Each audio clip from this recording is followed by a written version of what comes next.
to the Charmed Life podcast. This podcast is all about magic, metaphysics, mysticism, and the unconditional love of the universe. And I am your host here. My name is Tricia Carr. I want to invite you to this very special episode with an amazing guest. Her name is Jenna Valdez. She is a Reiki master and spiritual hypnotist. And so if you've been listening to this podcast for a while, then you may know that I am a hypnotherapist. I am a graduate of the HMI College for Hypnotherapy. And I actually graduated in 2020, but we just had our graduation, because of the pandemic. They did actually conduct it online. And it was amazing. If you are interested in hypnosis, if you're interested in having a career as a hypnotherapist, I cannot recommend highly enough HMI College for Hypnotherapy. HMI stands for Hypnosis Motivation Institute, and it is just an amazing place. I actually taught there for a while, and I'm going to start working there again, and I'm super excited to join the team again. So if you are interested in that, you can feel free to actually reach out to me. Go to my website, triciacarcharm.com. You'll find the contact form there. And you can, send me an email and ask me about it. And if you do go and check it out on your own, be sure to let them know that you heard about it here. I have a few episodes with George Kappas, who is the director, also with Cheryl O'Neill, who is my mentor and therapeutic imagery facilitator, master teacher. And she's been at the school for, 20, 30 years, something like that. Amazing. And actually a couple of other graduates, my co-students, if you will. So just sending a little plug there your way that way. And it's an amazing program, life transforming. But this is all about my amazing guest, Jenna Valdez. And we talk about a lot of things. We have a lot of things in common. Jenna will tell us how she is a person who moved out of a very strict, high-pressure religion. And I, of course, came from religious background as well. I actually sent myself to religion, though. I actually took myself to church starting at age 11, seeking spirituality, and that was the paradigm that was presented to me, so that's where I went. And another thing that we have in common is that Jenna is actually a graduate of 2 of the programs of Light Shine Academy. And I thought I would mention that because I don't explain it fully in the conversation. We mentioned Crystal Ann Compton is who I'm referring to. And she is my business partner in the Light Shine Academy. So you can find the description and a link to Light Shine Academy in the description. That's what I should say. You can find the link to Light Shine Academy in the description if you're interested in finding out more about our programs, both the live ones and the on-demand ones. And without further delay, then let's get into the awesome conversation that I have with Jenna Valdez, and I'll chat with you on the other side.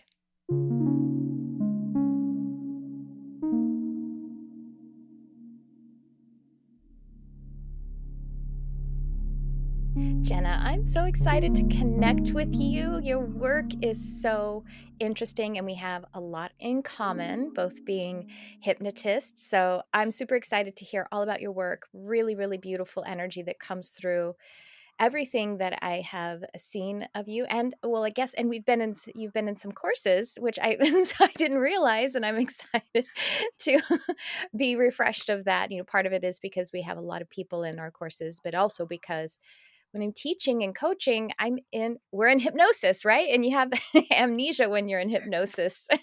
So I feel like I get the opportunity to become BFFs with you and learn all about you in this episode. So with that, will you please let everyone listening and watching, however they're receiving this, just let everyone know about your journey and the work that you're doing, all so beautiful and exciting. Sure. So first off, thank you so much for having me. I was really looking forward to this. So a little bit about my journey. I would consider myself to always have been a spiritual person. I come from, I guess, a long line of psychics, mediums, spiritual women, Nice. connected women. Mm-hmm. But as a child, my mom actually shut those gifts down in my childhood, and she raised me in a very strict religion. So I actually grew up as a Jehovah's Witness. Mm-hmm. Yeah. So I remember early on, and I think that I can relate to you in that way. Not the Yeah. same exact thing, but very fear-based, right?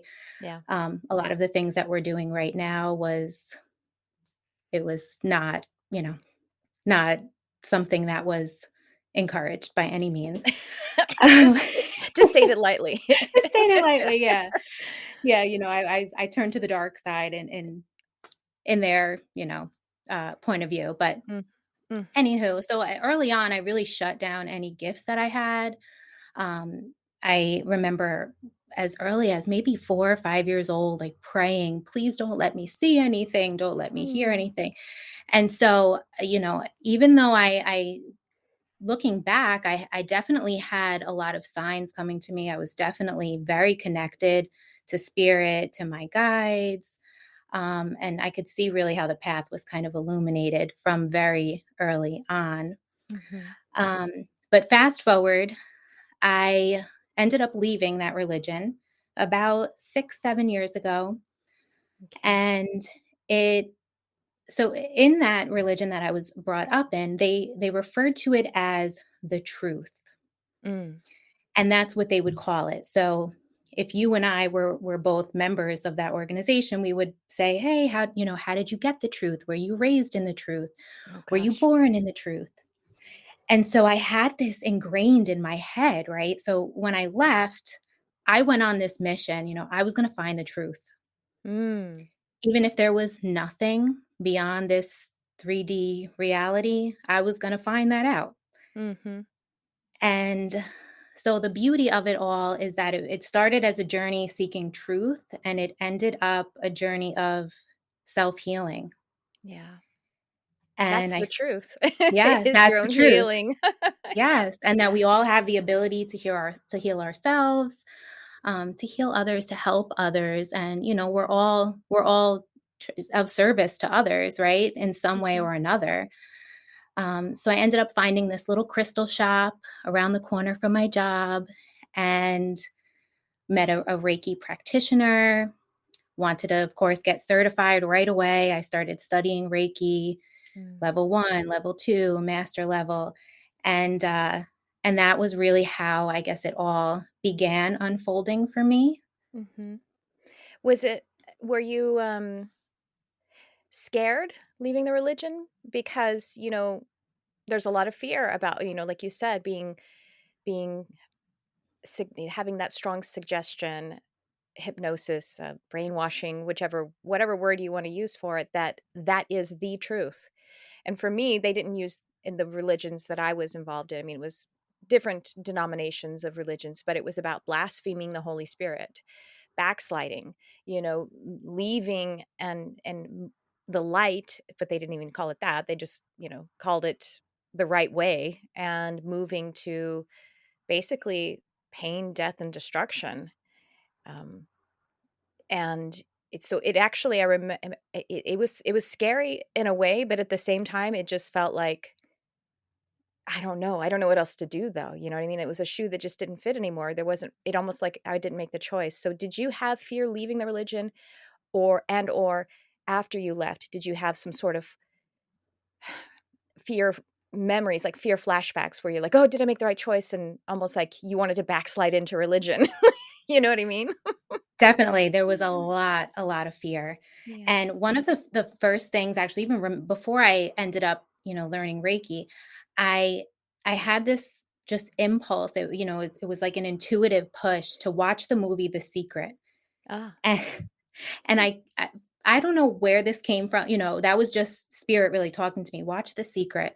And I Mhm. remember I had tried many times while I was still fully indoctrinated to watch this movie, and it terrified me. Just that opening scene of the casket shutting and, "This secret has been locked away." But it opened my mind up to the law of attraction, which I thought was, like, a really nice segue for me. It was like a Mm. very good beginner type of Mhm. movie for me. But I distinctly remember sitting in on a reading that my mom had with a friend of mine. Really? When? So Wait, when was that? so this was right when I left. A lot of things kind of happened, all at once. Okay. A friend of mine who I had been working with came to visit. My mom flew in, she was visiting, And my mom is a medium. She doesn't do it for a living, but she can, do Mm-hmm. very extensive readings. Wow. And so I was sitting on the couch beside her, and she proceeded to, tell my friend in detail, you know, um, describing her father who had passed to a T, Mm. exactly what he looked like. She knew about this wedding that my friend was just recently at, what color the bridesmaid dresses were, and just every detail that my mom could have never possibly known. She was a friend who at that time I just worked with. I wasn't friends with her on social media. And my friend, it was her reaction, her emotion, like I couldn't believe it. And the fact that I wasn't scared Mm. while this information was flowing through, I think that's what really helped me at first overcome the fear. Like, okay, I'm going to open this Pandora's box and see how it feels. And if it's scary, I'll take a step back, but I'm just going to kind of trust my emotion. And what I was, I guess, really doing is trusting my intuition, but it wasn't scary. And I was kind of Mm. shocked. Like, this is supposed to be, the devil's work. And it's not frightening. It's Yeah. actually beautiful. And so Did I guess I was intrigued. was your mother, is she I mean, we don't have to tell her story, but your mother had you in the religion, but then she has and she shares this ability. Is she currently navigating being in the church or out of the church or something like that? And I guess maybe we don't have to share that, but you No, mentioned it that's a couple okay. of times. Yeah, yeah. So she's of course part of my journey. Mhm. So no, after I left and after I, began on my journey, she kind of followed along with me. So That's thankfully, nice. yeah, the two of us don't have that fear anymore. Thank God. Oh, good. I'm Yeah. so glad. That's beautiful. And so you have that support. You both have that support.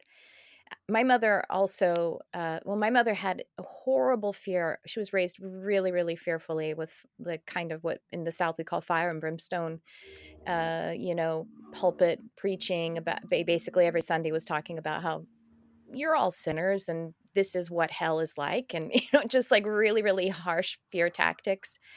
And so most of my life, like she would take us to church sometimes to rebel against my dad who was a violent alcoholic, and it was almost like an act of defiance to take us to church and a way to get away from him.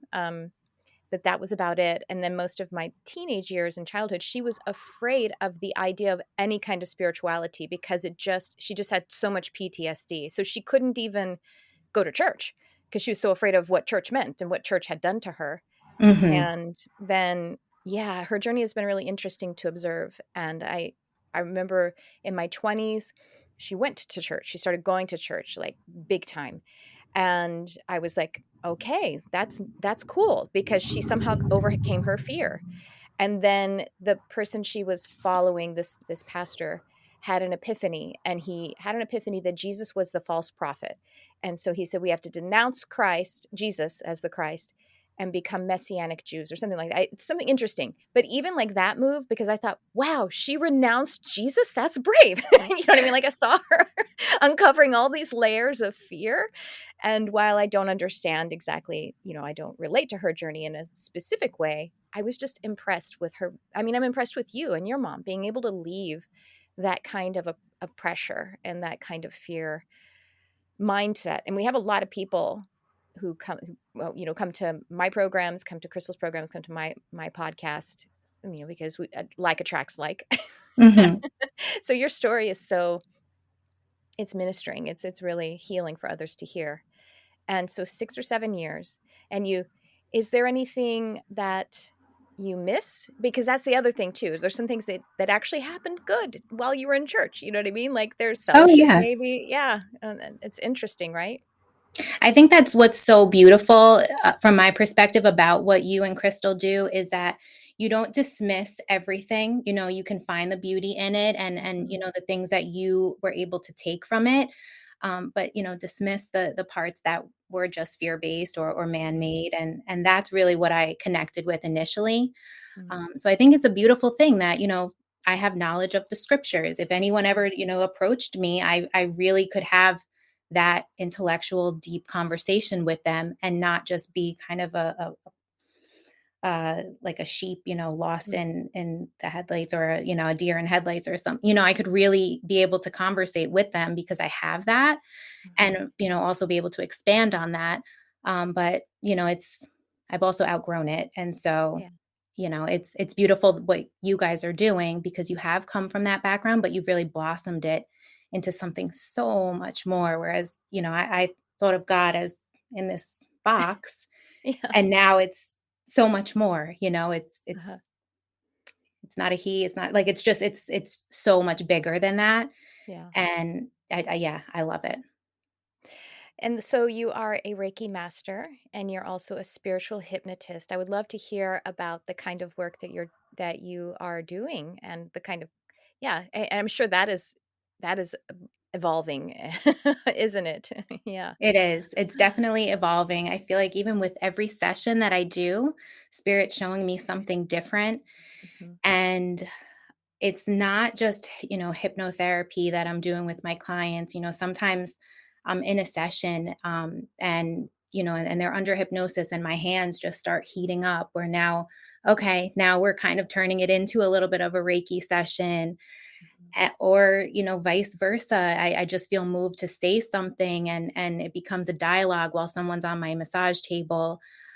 So I would say it's my sessions are different every time. It's really, and I tell my clients that this is what you can expect, but really what I'm doing is I'm allowing spirit to work through me with, to bring forth whatever it is that they need at that time. And it could be kind of a combination of hypnosis, of energy work. I might just make them, a recording for them to listen to, a hypnotic recording. And so I really enjoy working with people a little bit more long term, Mhm. because I feel like then I get a sense of really what it is that they need, so that they could truly heal and not just kind of be in and out the door. Yeah. I like that too. I mean, I do sessions that are catalyst sessions and they have, an impact immediately and also a delayed it's like kind of like a time release capsule. But I think it's even better to like do that and then start to work more long term, especially because we're reprogramming the energy and Yes. that just like retraining muscles,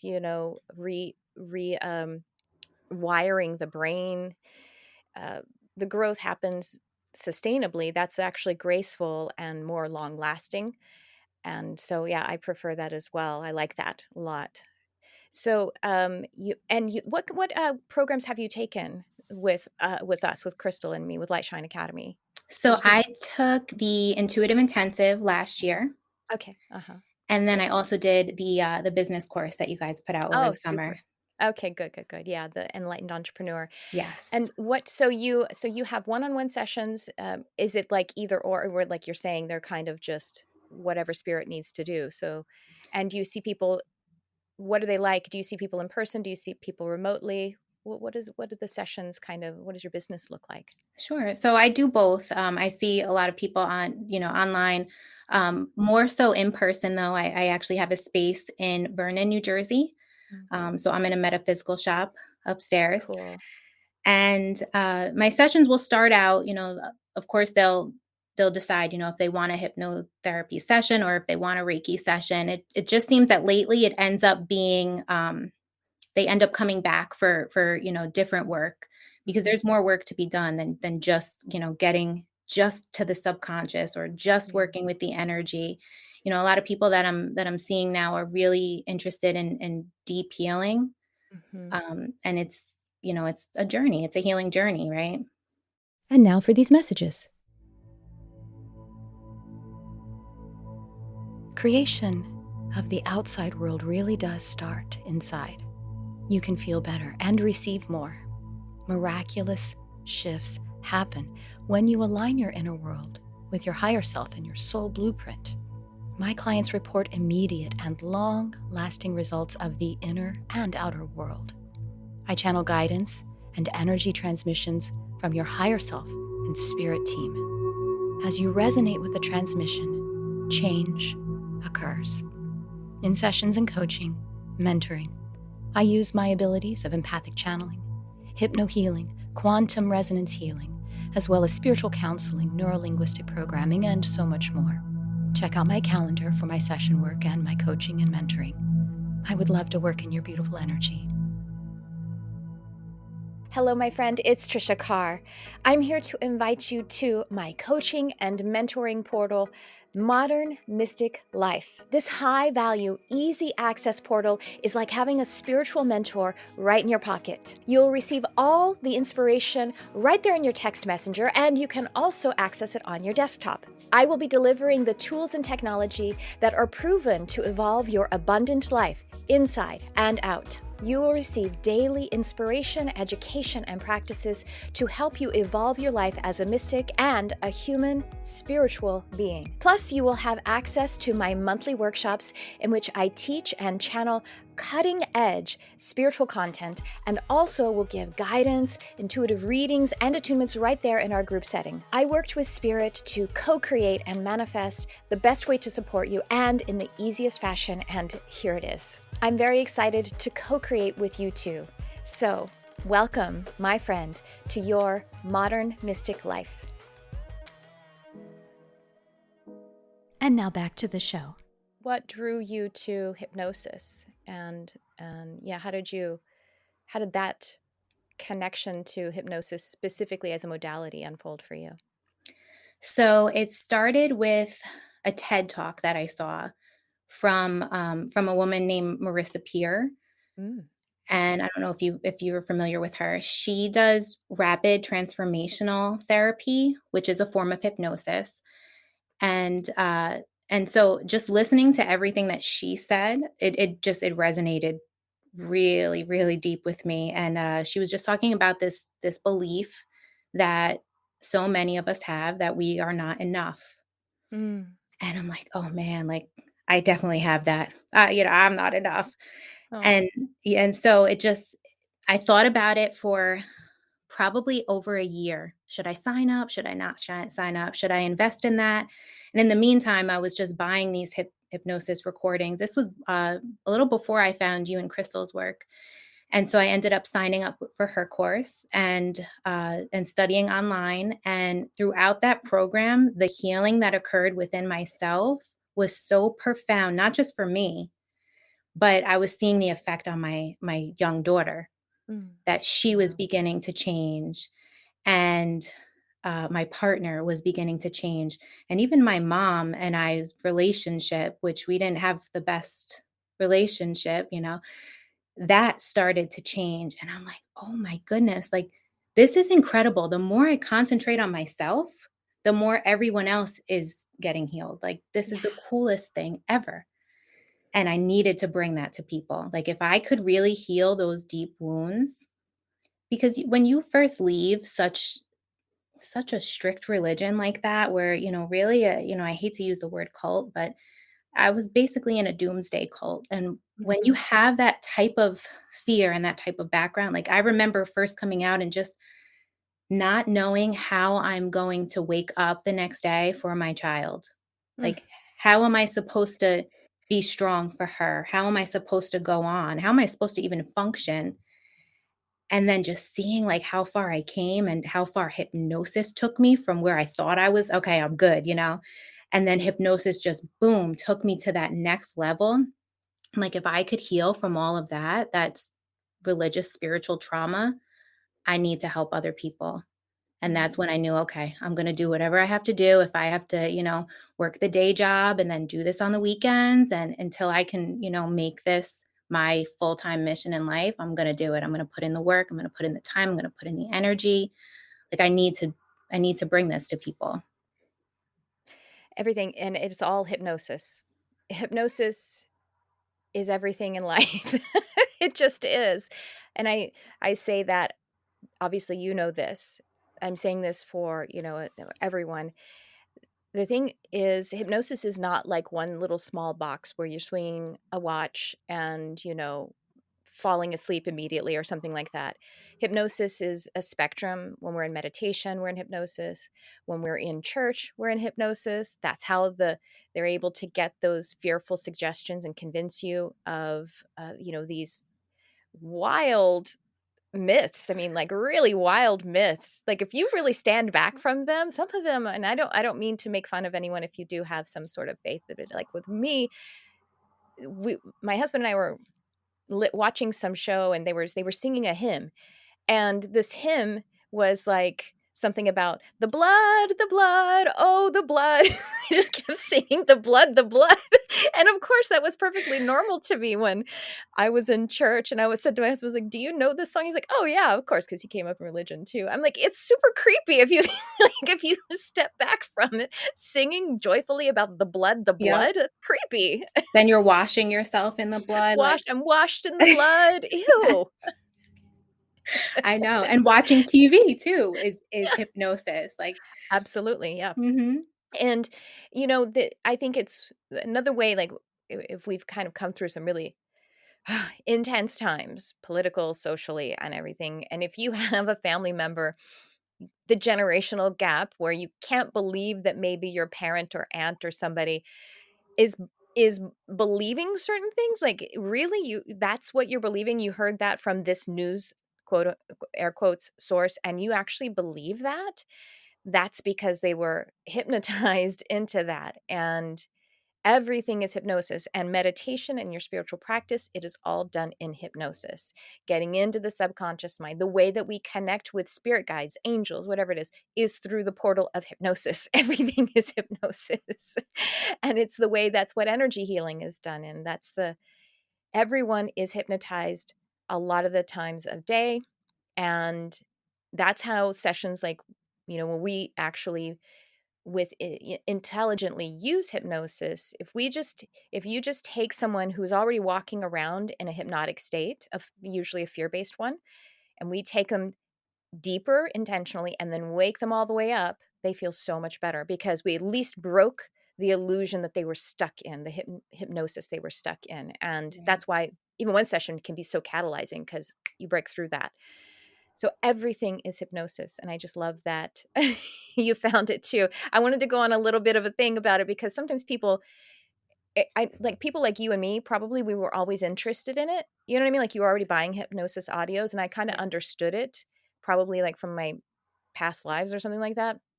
And some people, they're kind of hypnotized to think that hypnosis is something very, I don't know, limited or specific. And it's actually everything.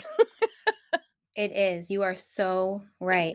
And I love that you threw in past lives too, Hmm. because, That's how you sometimes, access your life. Yes. In yeah, hypnosis. Yeah. yes, Mhm. absolutely. I've had somebody spontaneously go into a past life during hypnosis, and Yeah. that's what I was like, "Whoa, this is the coolest thing ever," because you just don't know where your subconscious is gonna take you. Mhm. Yeah. It's this today I there was someone I had on my podcast, a guest, probably 2 months ago now. Her name was April Adams, and she's been on twice now. And she introduced me to this, it's called Orpheus Mind Technologies. And they're hypnosis audios. And when I suggested that to her, she's like, no, they're not. And, or like, no, I don't use hypnosis. And I'm like, well, no, you said you work with the subconscious mind. Anytime you're working with subconscious mind, you're working with hypnosis. And she's like, oh, okay. I'm just repeating what was actually on the podcast. I'm not like, Mhm. but these are really, they're very targeted. Is that they were actually created by some tech guy, and he just kind of treated the mind like he treats programming a computer, but uses all different, like if you listen to them, you'll recognize the different types of hypnotic modalities that he's using. He's using like exposure, emotional exposure. He's using, like tapping and eye fascination and different things like that. But what's amazing is that it will help you to move through a negative emotion so you can release it from your spiritual energy, from your subconscious mind, and find what the message actually was of that negative emotion was giving you. But it's so amazing because even though I know who's behind the curtain, I know how it's working, it still works. You know what I mean? Like, and they're just like 12 minutes. So I find those to be almost like they're very fast acting and they're very directed, and I use them a lot. So um it's funny though, because I will be in my own hypnosis with my negative thought, my negative feeling. And once again, even though I know how it works, I have to remind myself, oh, you need to go in there and you can just become free of it. If, you know what I mean? Like there's a positive way that life, God, spirit is reaching out to you. through the portal of whatever that negative thing is. Absolutely. And I love how you brought up, the more I work on myself, we have the exact opposite message, right? Where we think that I'm unhappy because of that which is outside. If only I will have enough money or the right partner or the what, outside, then I will be happy. But in fact, we don't need anything outside of us to change to be happy. It's the other way around, which is, I think, the fundamental to the law of attraction. But miracles happen when I change, like you said, when I change inside. Somehow, I don't know, maybe we do a quantum leap. I move into a different reality where I have a different mom. I don't know what's going I on, but love it that. feels that significant. It does feel that significant because Mhm, you're seeing the evidence in front of mhm. you. And you don't even, so this, I don't, I feel like when I'm in a sense placing my order with the universe and doing my work to align with it, I don't even have to believe in the 100% that it's possible. I just kind of have to be open to it being possible. So I'll be like, listen, I want this to resolve, and I don't want what I assume would have to be a painful journey to get there.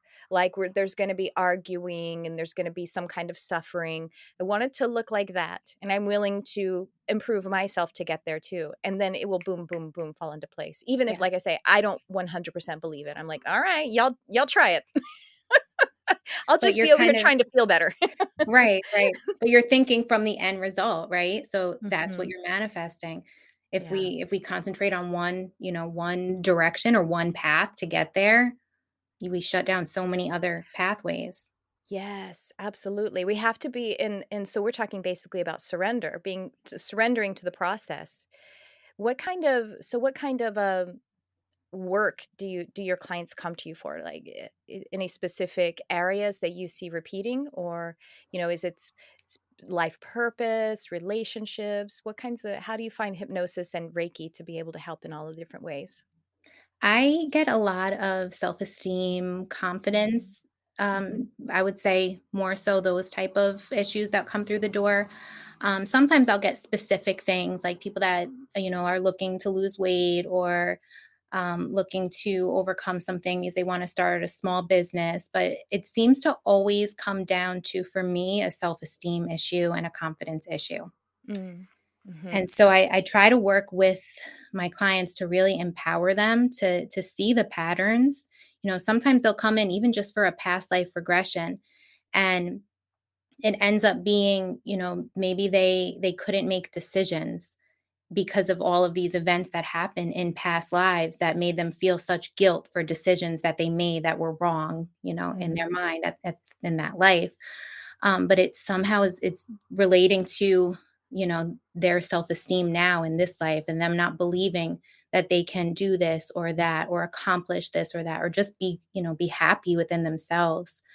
So I try to start really at that basis with just really empowering them, Yeah. because kind of that's the basis of what I'm seeing is the self-esteem really needs that nurturing. It needs that, they need to feel empowered again. They've disempowered themselves sometimes their entire lives. And it's beautiful the transformations that I see in them when I start at that foundation, Mm. because then they start to see, okay, well, now I really want to work on this specific thing. Okay, well, you got the underlying issue, so now you're ready to work on that thing. Yeah. And so it kind of just unfolds from there.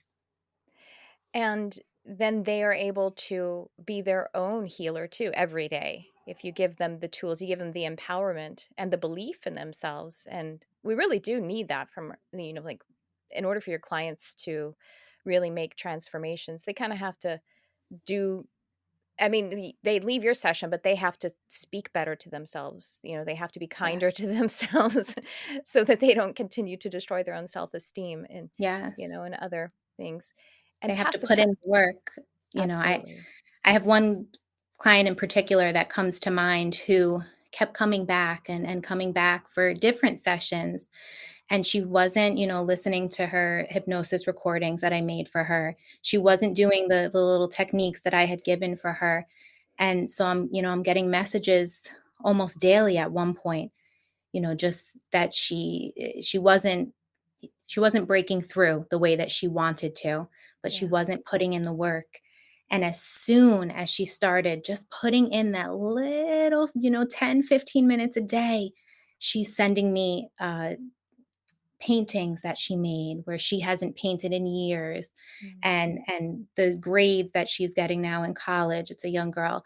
And like I'm moved to tears because I'm like, this is all you needed, was to just put in that little bit of effort, Mhm. because I'm just giving her the tools. She's the one that's doing it. And now she's seeing the evidences of her healing, of her transformation. And you're demonstrating to yourself, that you do believe in you. It's kind of like I talk about having in hypnosis, we work with the inner child, and Hmm. we have the inner child. We also have the inner parent, the divine parent. And in a way, it just sounds like there was a patterning there where it was like, will you take care of me? And so you were able to tell her, no, you take care of yourself. And then the energy can really flow with the divine inner parent and the inner child who's being taken care of now. Do you do inner child hypnosis? Or, I mean, it possibly happens spontaneously, if Yes, not. Yeah, I do. it's like that in past lives. Oh gosh, there's just it's so ripe. I mean, I actually do that work with myself regularly, both past lives and inner child. I probably do inner child work even more, because if I'm feeling something, myself, that's uncomfortable, I try to trace it back to what seems like the earliest experience of that. And when I do that, I don't like insist that that was absolutely true. I mean, maybe I saw that my parents put me in some situation. That's not important. The important thing is that's what my energy recalls, Right. and being able to allow myself to learn what I could have learned, instead of, like you said, that one narrow thing that I was holding and freezing that moment. It was just one moment, and somehow I'm freezing it and making it so significant. And to let the inner child know that actually you survived this, so you can let go of that now. You became, and not only survived it, but we're going to thrive because of it, get something out of it. Exactly. Yeah. Inner So child work and past lives. I'm sorry, go ahead. no, no, I get so excited about this. Yeah, me too. But it's interesting you say that, because oftentimes it's not, a lot of so I do regression Hmm. in my hypnosis Okay. sessions. And I know that they've, studies have shown that a lot of times your memories are not accurate. Hmm. Um, but it's the attachment, the meaning that you attach to that memory, that's the juicy part right there. Yeah. That's what we're getting at um when I do, hypnosis work with the inner child. Hmm. Because it doesn't matter, even if everything that they're recalling is completely inaccurate, it still meant this to them, and Yeah. it still is causing this issue in their life today. Hmm. Right. Exactly. I mean, that's what the inner child, as well as past lives, because they're not actually happening right now. Actually, they're archetypal. That doesn't mean they're not real. And that's another thing that we have to kind of overcome when we have spiritual awakening. In some way, is like the um the trauma that most of us experience, that's just your imagination, that we say to children. Probably not you with your child. Not That's anymore. just your imagination. Yeah, exactly. I mean, I even feel like, okay, if it's fear-based, if you're afraid, then we don't have to give it any value. That's what we really want to tell children. So that's a bit wordy, I know. I mean, kids aren't they don't have the same language facility, but when we learn that's just my imagination, stop that. That's not real, that's not helpful. And somehow then imagination is put up as juxtaposed as the enemy to life. And in fact, it's that is how we heal, is to move into the imaginal space, which is hypnosis, and to let all that stuff air out and let it show us what it wanted us to learn instead. Right, because then after we go through all this trauma and we, go through our spiritual awakening, we're trying to tap into Yeah. that imagination again, right? That we've shut down for so long. Hmm. Yeah, I think about my daughter too. She's 9 now, and I actually have one on the way too. Oh, congratulations. Thank you. Thank you. And a lot of things that my daughter said to me when she was very young, before I really knew, true spirituality or was doing any work like this, but little things that I still remember, such as she told me, Mommy, before I like came into your belly, I was thinking about going into somebody else's belly. And so I slid down this long tube. And in the last minute, I changed my mind and slid down into your belly. That's amazing. And she'd never been exposed to anything like that before. You're like, Never. "Okay, whatever." Never, but but, we discredit children so much, Mhm, I think, or many people discredit children, I should say. mhm, I don't think so much this community, but she asked very deep, meaningful questions as a young kid that I didn't have the answers to, if God is a man, then how come girls have babies? Like, just things that really That's profound. just Exactly, make you Supreme think. Court. Yes. I'm like, I don't really have an answer for that. But it's beautiful, and it's a beautiful thing too. I'm excited to see with this next child, because my daughter in her first 4 years of life was, we were still in that religion. But I'm Mhm. excited to see now, like, when this baby is born, and as she begins to start, expressing things as she gets older, they're so connected to source. Yeah. And so it's going to be exciting, just to see and be able to really take it in and learn from them, because I think that, in my experience anyway, I feel like children are some of the greatest teachers. Oh, yeah. Well, they are so proximate to, I mean, they aren't as connected to the illusion. They aren't as conditioned, and they haven't set up a default matrix of beliefs that will limit, you know what I mean? Like, by the time 8, we kind of have some of that hardwiring. We reinforce it then up until 14. Then by the time we're 35, it's pretty, it gets tougher.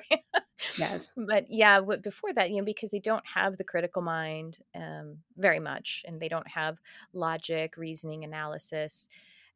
They are just basically in hypnosis the whole time. Like a child at play is the most creative, intuitive, beautiful thing to witness. Yes. And that very thing is what a lot of us were told. That's just your imagination, when all of that beauty and creativity. I mean, I wish that I was told it was just my imagination when I saw all the dark little elemental, devilly kinds of things around my bed. Well, I mean, it was I was in hypnosis, but they were real. But again, if I could have been told, well, we don't have to pay any attention to that, we can let that go. Hmm. And but I did have my imaginary friends that my family thought was cute. They didn't tell me to stop, and they were, if I said they were there, they'd be like, "Oh, hi," and talk to my imaginary friends. So that was kind of fun. They just Yeah. thought I was the youngest. They just thought that was fun. Have you ever they've gone down the rabbit hole of looking at all these stories of the kids who talk about their past lives? Like, Yes, I it's so have. fun, right? Yes. And I saw one story where they actually took the kid back to the family, Yeah. and they like embraced this child. They recognized the soul of their child that had passed. Yeah, Oh, chills, right? It's yeah.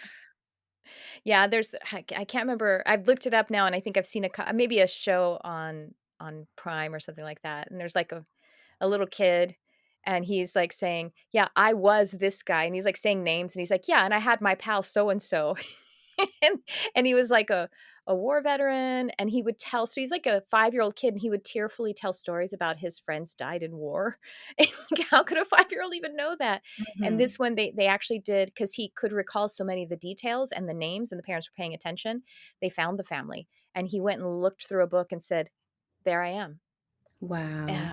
Yeah, it's amazing.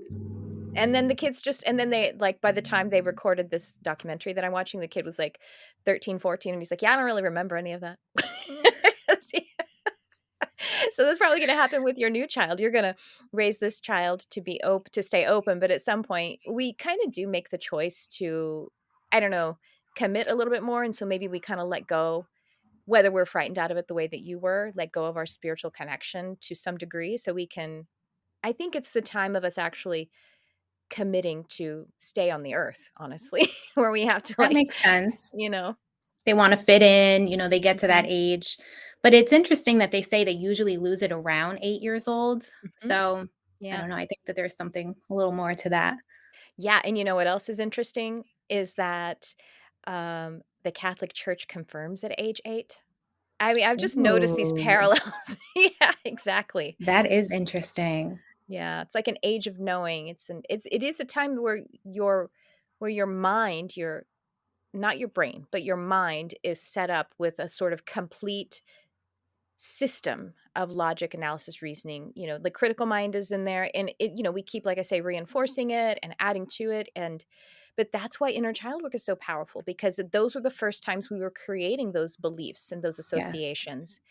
And it's in that really critical time. And then we start to reinforce it. So it's like right now, oh, I'm 40 and I just had a bad breakup. And he reminds me of the person I broke up with 10 years ago. Oh, wait, but that's kind of like my high school boyfriend. Oh, wait, that actually feels like the thing that happened to me when I was 5 now. If I really go into it and follow Yep. the thread of the energy, finding that whether it's rejection or feeling like you're controlled or, not really able to be who you really are and you're trying to prove yourself. I don't know, I'm just thinking of the things that come up in relationships. You'll find that in the thread that's usually in that bulk of time from 0 to 8. Yep. It Yeah. usually stems back to that. I see that Mhm. as well. And it's also in alignment with, like, our energy centers development, our higher, like, all the way up to the heart. That's about when at least the lower 3, we have, like, 0 to 6, and then we have, 6 to, like, 18 months with the sacral, and then we have, like, up until age 3 and 4, and then when we get up to the throat, this is when we're more in our adolescence and teenage years, and so we're kind of technically our body is adult in a lot of ways. Our brain isn't, but our body is adult. And so that's when we start to reinforce some of the things in the body. But yeah, it's really amazing. So It I don't is. know. So you're a spiritual hypnotist. So how do you, so do you, like you said, you have worked with people who want to lose weight or something. Do you kind of always keep it in the range of mystical, metaphysical kind of minds, thought? Or do you see people who want to, like, stop biting their nails? So in the past I did work with children for, nail biting, things like Mm, that. I would never turn somebody away unless I really felt like, no, I'm not the right person. mhm. Um, I think a lot of people are more drawn to me though because they know I'm more spiritual. So And you in my work in a practice metaphysical store. now, I also yes, yes. So unless they know me personally, like Mhm, a family member or a friend or something like that, they're probably coming to me because they have, some sort of, spiritual foundation or they're yeah, looking for something a little more spiritual. Um, and I actually just came up with that title because I I love couldn't it. figure out what to call myself for the longest. And it just came to me. Mhm, But I feel like it's because it's more than just hypnosis. I'm opening sessions in a certain way. I'm working with spirit. I'm not, relying so much on myself. mhm. Certainly, I have skills that I'm utilizing, but it's a spiritual work that I'm doing, and I'm really, honoring that.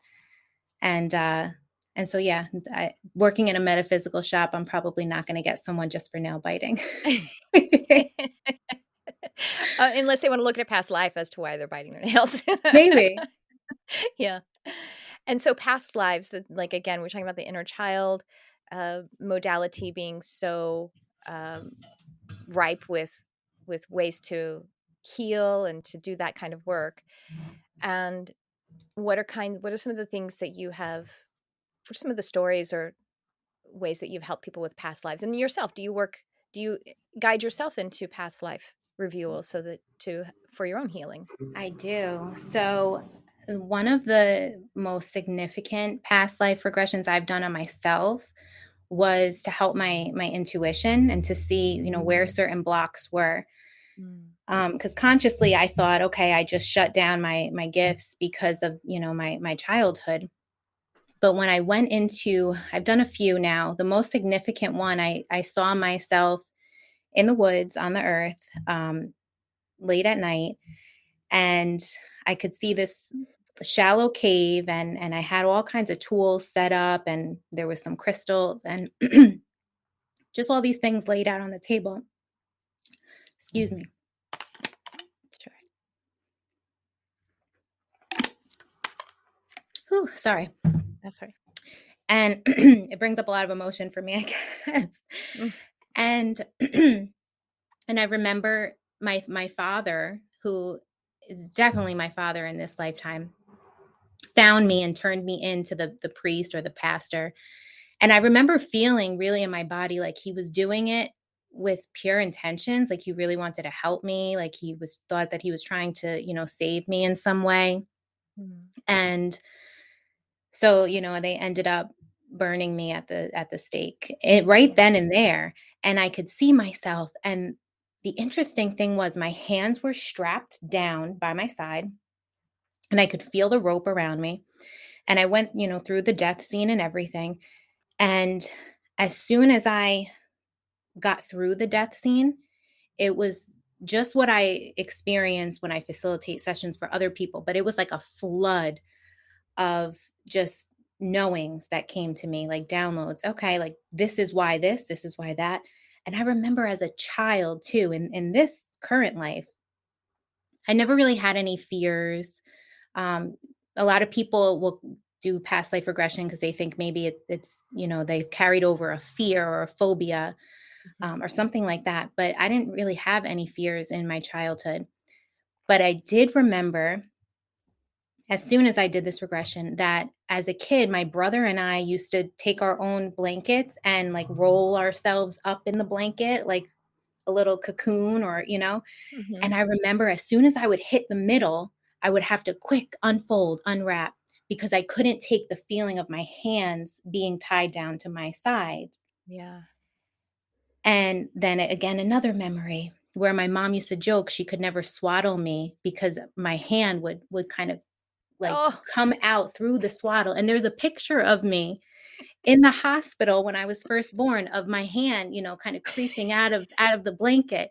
And I'm nope. like, Say nope. that's what yes. Don't tie me down. And so just and the emotion that comes with it. I think a lot of my clients question, when they're going back into these past lives, when they're accessing them, am I making this up?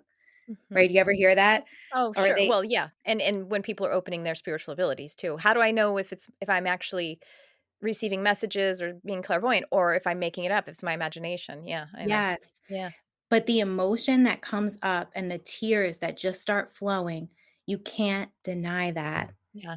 You're like, well, even if you're making it up, if it is cleansing, if it is healing, if you're releasing things, that again, that's all that matters. Right. Yeah, Exactly. And it they is feel a happening there. physical difference. Oh, yeah. Right. I know. I'll bet you get this all the time too. My clients will all. I mean, seriously, 97% of my clients will message me after a session. And I think the only probably the 3% that don't is because they don't want to bother me. You know what I mean? Like, or either they're shy, but they message and say, I feel different and I don't know why. Like, that's one of the most common things is I feel different. I feel lighter. I feel better. I feel, you know what I mean? Like, and I can't really describe it. They'll say like, I don't know why, or I can't describe it. And that's, yeah, the light in the body immediately can release that trauma. Yes. Mhm. Wow, this is really cool. So I also had early on in my awakening process a persecution burning at the stake kind of past life memory, and it was really pertinent to where I was then in my journey too, because at the time it was early on. My husband and I had been together 10 years, and now I'm suddenly having all of these new, you know, this spiritual awakening, all these new perspectives, being able to talk to animals, and and he was like, we were both like, what does this mean for us? And I saw him there in that life as my father. And oh gosh, now I'm gonna cry too because I'm like, I also was tied up, and they in that life they tied to me two of my animals too, a bird and a cat, and a lot of my other animals escaped. And those two animals that they tied to me were the ones who catalyzed my spiritual awakening. Like their passings actually started the opening for me. And especially, well, not especially, but like my cat passed after my bird. And when he was passing, he was like really sick, and I wasn't sure, where I was in that limbo of like, when am I supposed to know if I'm supposed to help him transition or not? It's a horrible time when your loved one is dying, and when it's perfectly legal and even encouraged, like it is with animals, to euthanize them when it's too much. So I actually, and this is a story in this life. I was gonna syringe some water into his mouth, and I turned him over, and he was so weak, and I went to put the water in, and he shook his head really, really hard and then looked right into my eyes, which, by the way, he was blind, almost completely blind. And my body heard him say, "No more, it's enough." And I was like confused, but positive at the same time. And I was like, okay, that's it. And he was one of the ones who burned with me in that life. Oh, wow. Yeah. Yeah. Mm, It is amazing though that they find you in every lifetime. I yeah. truly believe that Yeah. they come back to you, they return to you, and Yeah, yeah. they do. And my two cats, well, I have four, but two of them who came together, and they're only a month apart in age. And I had a session with another animal communicator with them. And one of them, she said that one of them, when he like emerged in this life and in the shelter with his brother, not of the same litter, but with his brother, he was like, "Oh no, not you again." I'm like, "Yeah, you wouldn't have it any other way. You love that brother." That's awesome. Yeah. And we just remember that they're 10 years old now, and it's just like, that plays out in their relationship so much. Is that Franzi? I know you have a few. That's the only one I remember though, his name. Franzi is the one about whom that is being said. Barnabas is Okay. saying, "No, not Franzi again." That's Barnabas, adorable. yeah, Barnabas is an older soul. He's very responsible. He's so sweet and sensitive and very well composed and like taking care of everyone. And Franzi's, Franzi's a rascal. He's a troublemaker, and Aw. he's like the little brat. I told one of my friends, I said, "I think Franzi was a puppy dog in the last life," and my friend said, "No, last life he was a Spanish teenager. Life before that he was." He was a puppy dog. I'm like, a Spanish teenager. He didn't live out the teen years. She's like, no, no, no. He got caught having sex with his landlord's wife and jumped out a window onto a bull. Like, that tracks. Okay, I got it. And does that fit his personality though? Could you Oh see yeah, that? yeah, for Yeah. sure. Oh, that's my Franzi. Yeah, he's the one who is famous. He has everyone 18 million views on YouTube. Best kitty hug ever, and he currently has a sprained ankle. Oh. Oh, I Yeah, saw that actually. I saw that on Instagram. yeah, with his cast. Yeah, he's getting better, Oh, a little good. bit. Do you have any animals? I have 2 dogs. Oh, tell me about them. I have a German Shepherd named Tucker and a little Yorkie named Benji. Two, two like Yes, very different size. Yeah, but they match. They're the same colors, just, extra large and extra small. that's that's And Tucker's adorable. definitely the goofy one. He's like a Yeah. little kid with like his tongue flopping out of his mouth. Benji is to me like he's such a cat. Like his energy is very feline. Oh, He cute. jumps up on the windowsills and sunbathes. Really? Yeah, He's that's unusual for yes, very a dog. unusual. But How they're old are they? mischievous. Benji is 1. He's a little over 1. Oh, little Tucker baby. is I think 5. Yeah, he's 5. But Tucker is so smart, the German Shepherd. So he knows Hmm. how to open the sliding doors. He knows how to unlock doors. And so they go cruising around the neighborhood. Oh, And we just moved to our neighborhood about 2 years ago. So at first, I was getting nervous. He's going to scare someone. This big 90-pound German Shepherd running down the street. And my partner's like, please, he's not scaring anyone. He has a 4.5-pound Yorkie running right beside him. yeah, exactly. Oh, that's amazing. I love it. Do they like to be around you when you're doing like if you're meditating, or because the animals are so attuned. Have you ever noticed them seeing spirit or seeing your aura? Sometimes after I've been meditating, my cat will come up to me and they look at my aura. They look over my head. They won't look at me. I don't know. Have you Mhm. ever noticed their spiritual abilities? Tucker, yes, I think Tucker's more sensitive. I don't know if Benji, maybe just because he's still so young, he's Mhm. still just like scratch my belly. That's all he cares about. But Tucker definitely wants to be next to me if I'm meditating. Mhm. I think he's a little bit more in tune, as goofy as he is. I Yeah. could tell that he enjoys the energy. Yeah. Whereas Benji's like, play with me, love me. Yeah. He's busy. He's busy being a Yes, baby. yes. I learned that when, earlier in my experience as an animal communicator, and I asked these twin cats, these two sisters, they were 6 months old, and I asked them what their life purpose was, and they were like, "I like to play." I'm like, "Oh, you're just like us. You haven't chosen a major yet. You don't know what that means." That sounds like Benji. Yeah. For sure. And And I'm we like, also "That's a have good luck." chickens. I wonder, "Oh, you do do?" you ever, yeah, when your work with animal communication, do you ever, like, do you do "Oh, any yeah." work with chickens? Oh, for sure, because like, farm and sanctuary work how many do you have? Like, We you have can 4. okay. So you got a small flock, but yeah, absolutely individual, or I can communicate with the flock and see how how the overall energy is going, the soul of the energy of the flock. But yeah, absolutely. And I've worked with fish and dragons and Oh, tortoises, horses, obviously. But I did actually work for a little bit in the sanctuary. They actually rescue animals from, not rescue, retire. I guess maybe sometimes it's rescue, but they retire animals from the film industry. So animals who are trained to, be in film and television. And so they have all kinds of animals. But they also have some just ones that they do rescue, like raccoons and ferrets, and, they have wolves and all kinds of different primates. And yeah, it's really great. And they have they have a couple of kangaroos. So I've been able to communicate with a lot of different kinds of species. All of them are available to communicate, and it's really cool. I mean, so depending on the cool. I love personality, because my own little Delilah, my own cat, sometimes she's like, "Nope, pass. I'm not interested. Get out." that. She's With pretty the big sassy. hair, nope. Yeah, yeah. Well, no, just if I ask her certain things that she does that are a little private for her. Like, I asked Oh, her recently if I could feel into her timeline, basically feel into her Akashic records and her life force energy and see what her timeline felt like, and she's like, "No. Nuh-uh. I don't want you sniffing around in there." I also, because, it's like when I'm exposed to it, she's exposed to it, and she was just like, "No." I asked Barnabas, and he's like, "Sure, mama," aw. because he's so sweet. But yeah, she can be a little bit sassy sometimes. But yeah, I've never really had animals tell me no. They'll just kind of skirt around issues. But yeah, absolutely. Chickens, you should try it. You should connect with them. Just, you I don't have would, to be, yeah. yeah. I'm definitely interested in trying Mhm. it for sure. They're babies still.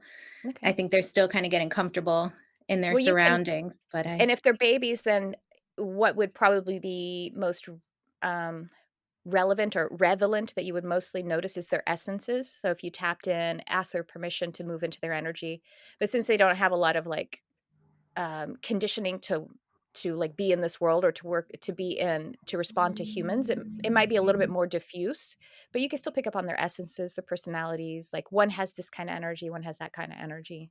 You know I'm what I gonna mean? try that. Thank Do you. it. Yeah, sure. And you could be in their presence or not. It doesn't really matter. But it might be easier if you haven't had them that long, then you can kind of open your eyes and focus on one, and then close your eyes, go into hypnosis, and reach out to them.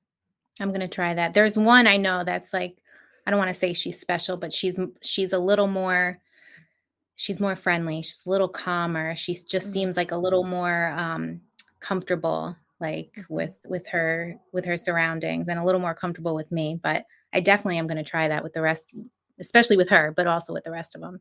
Yeah. How fun. Yeah. We went in a few different directions, didn't we? But they all have That's to do me, with sorry. I'm enjoying it. I think it's probably me. I'm the one who started taking it to animals. But all of this does relate to hypnosis. Really, it all does, because the way that we communicate with animals is to move into the frequency that we can telepathically communicate, and that's a frequency that we find in hypnosis. So yeah, and to me, it's just like tuning the radio dial after I induce myself in, and then I just and the way that I tune the radio dial is have the intention to Right. connect with them, and then Mhm. yeah. Well, anyway, this has been amazing. So we have all of your information in the description. So everyone, do reach out and check out Jenna's work. And yeah, is there anything else that they should know about to work with you, or any place that they can find you to partake of your work? Sure. So you can visit my website, which is healingwithjenna.com. I also have an Instagram, Good. healingwith_Jenna. Feel free to reach out, connect with me. And if you're local, if you're in the upstate New York or northern New Jersey area, all the information is on my website. But we have fairs here, local fairs with lots of vendors, healers. There's all kinds of events going on, especially now that springtime is here. So definitely check out my website. Awesome. That's amazing. And you also you prepare audios for people, but that's only if they have sessions with you. Is that correct? I can, I like to work with people individually for what they Yes. need. So if they're just looking for specific, just hypnosis audio recordings tailored to them, I'm willing to work with that as well. Or if they want, full one-on-one sessions, that's available too. It's Yeah, what you're looking for, and I like to kind of connect with you first, of course. and then we can go from there. But certainly that's available as well. Great.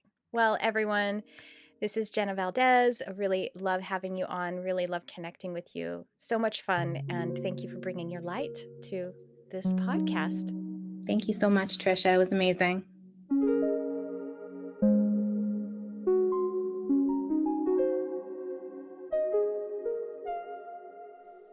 I hope you enjoyed that conversation as much as I did and were inspired. Jenna's story, the way she moved into her passion and her dedication, her focus, her discipline, I just really appreciated that so much. How she said, I'm going to do what it takes to, do what I love and to be of service. And that reminds me of something I just synchronistically was listening to in my audiobook on the Gene Keys by Richard Rudd. I highly recommend, if you aren't familiar with the Gene Keys, go get into it. Amazing. It's based on the I Ching. It's also based on human design.